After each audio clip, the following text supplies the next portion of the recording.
বিমান হামলার পর লেবাননে স্থল অভিযান পরিচালনা শুরু করেছে ইসরায়েল। হিজবুল্লাহর অবকাঠামো লক্ষ্য করে দক্ষিণ লেবাননের সীমান্তবর্তী কয়েকটি গ্রামে নির্দিষ্ট এবং সীমিত স্থল অভিযান শুরু করেছে সেনারা। আল জাজিরার প্রতিবেদনে বলা হয়, ইসরায়েল বৈরুতের দক্ষিণ শহরতলিতে বিমান হামলা শুরু করেছে। বাসিন্দাদের সরিয়ে নেওয়ার নির্দেশ দেওয়ার পরে আশেপাশে বোমা বর্ষণ করেছে। দেশটির স্বাস্থ্য মন্ত্রণালয়ের বরাতে তারা জানায়, সোমবার লেবাননে হামলায় অন্তত ৯৫ জন নিহত হয়েছেন।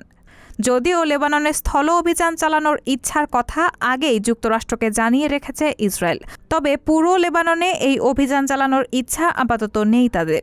আংশিক অভিযান চালাতে চায় তারা। লেবাননের প্রধানমন্ত্রী নাজিব মিকাতি এক বিবৃতিতে জানিয়েছেন, লেবাননে ইসরায়েলের অব্যাহত হামলায় এরই মধ্যে প্রায় ১০ লাখ মানুষ ঘরবাড়ি ছেড়ে পালিয়েছে। লেবাননে ইসরায়েলের নতুন স্থল অভিযানের নাম দেওয়া হয়েছে অপারেশন নর্দার্ন অ্যারোস। ইসরায়েলি বাহিনী জানিয়েছে, হামলাটি চালানো হচ্ছে স্থল, আকাশ এবং কামান বাহিনীর সমন্বয়ে। রায়হানা মুন, সবার কথা।